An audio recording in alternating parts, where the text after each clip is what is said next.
Hello' everyone, আজি Sunday হয় আৰু এখেতে লৈ আহিলে মটন বুলিলে আৰু কি আৰু ফটাফট বনোৱা আৰু খোৱা। তো ভাবিলোঁ আজি মোৰ ষ্টাইলত আপোনালোকক ৰেচিপিটো শ্বেয়াৰ কৰোঁ। একচুৱেলি মোৰ ষ্টাইল বদলি থাকে, কেতিয়াবা বেলেগ ষ্টাইলত বনাওঁ, কেতিয়াবা বেলেগ ষ্টাইলত বনাওঁ। আজি একদম ঘৰেলু মোৰ দেউতাই বনোৱা ষ্টাইলত বনাম, যিটো খাবলৈ বহুত মজা আৰু বহুত ইজিলি হৈ যায়। মানে ইমান টাইম নালাগে মটনত যিমানখিনি টাইম লাগে বুলি ভাবা যায়। তো ফাৰ্ষ্ট অফ অল মটনটো ভালকৈ ধুই মেলি মই ইয়াতে চব মছলা দি দিলোঁ। জিৰাৰ গুড়ি, ধনিয়াৰ গুড়ি, নিমখ, হালধি, কাশ্মীৰী পাউডাৰ চবখিনি একেলগে দি লৈছোঁ। তাৰপিছত ইয়াতে অকণমান মই তেল দি ল'ম, যিহেতু খাচীৰ মাংস হয় তেলটো অলৰেডি আছে মাংসৰ তেলটো। তো ইয়াতে মই বেছি নহয় মাষ্টাৰ্ড অইল অকণমান দি লৈছোঁ আৰু আজি পূৰা মাংসখিনি মই মাষ্টাৰ্ড অইলৰে বনাম। এনেকৈ ফাৰ্ষ্ট পূৰা ভালকৈ লৰাই মেলি মেৰিনেট কৰি থৈ দিম আধা ঘণ্টা 1 ঘণ্টা, যিমানখিনি আপুনি সময় যিমান হাতত থাকে থৈ দিলে ভাল লাগে আৰু মানে ভিতৰত মছলা চছলাবিলাক ভালকৈ এবজৰ্ব হৈ যায়। তো এনেকৈ সানি কেনে থৈ দিলোঁ আৰু ইয়াতে মই ডাঙৰ 3টা পিঁয়াজ দিছোঁ। 3টা পিঁয়াজ ডাঙৰ এনেকৈ সৰু সৰুকৈ কাটি দিছোঁ আৰু ইয়াতে পুৰণত মোৰ ইমানে কেৰাহীটো জ্বলিয়ে গ'ল, দেখিছেনে? ইফালে পিঁয়াজ কাটি থাকোঁতে মানে কি তেলটো গৰম হৈ গ'ল।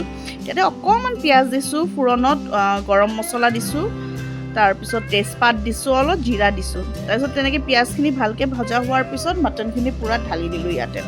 এতিয়া আৰু একো বেলেগ কাম কৰিব লগা নাই, চবখিনি মছলা দিয়া হৈয়ে গৈছে যিহেতু।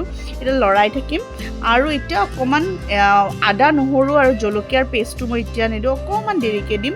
এইখিনি অকণমান লৰাই থাকিম।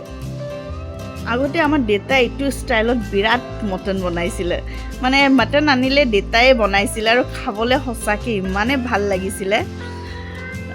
ইয়াতে মই দালচিনি, ইলাইচি, লং আৰু আদা নহৰু জলকীয়া চবখিনি দিয়া হৈ গৈছে। ইয়াতে এতিয়া 10 মিনিটমান পিছত মই ইয়াতে দি দিলোঁ এইবোৰ চব মিক্স কৰি কেনে। এতিয়া ঢাকনি মাৰি থৈ দিয়াহে কাম, মানে ভালকৈ পানী চানি ধুই কেনে দি দিছোঁ। এইখিনি আদা নহৰু আছিলে। এতিয়া আলু দিছোঁ দেই, ডাঙৰ আলু 2টা দিছোঁ, এটা আলু 4 ফাল কৰিছোঁ।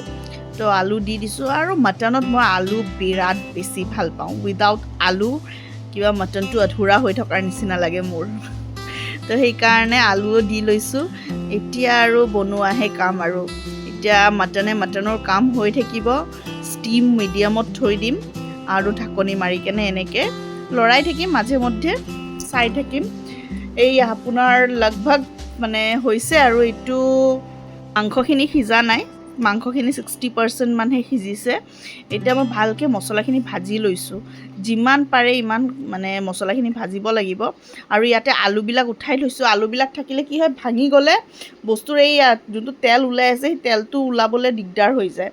তো অকণমান তেলো আছিলে, সেইবোৰ তেলো মাংসৰ তেলো ওলাই লৈছোঁ, লাষ্টত দিম সেইখিনি তেল, আৰু আলুখিনিও ওলাই লৈছোঁ। কেতিয়াবা বনাই চাবচোন এনেকৈ, মানে চববিলাক মিক্স কৰি কেনে একেলগে বনাই একেলগে ঢালি দি বিৰাট মজা লাগে খাই কেনে। যিমান পাৰোঁ ইমান ভাজিম, পূৰা ড্ৰাই হোৱালৈকে আৰু তেলটো ভালকৈ উঠি যোৱালৈকে এনেকৈ ভাজিয়ে থাকিম আৰু। এয়া দেখিছেনে, তেলখিনি বহুতখিনি উঠিছে এতিয়া, মানে এতিয়া ভাজা হৈ গ'ল আপোনাৰ। আৰু এতিয়া শ্বৰ্টকাট আপোনাৰ এইখিনি আধা ঘণ্টাত যদি হৈ যায় আৰু চিটি মাৰি দিয়ক, বাছ কাম শেষ।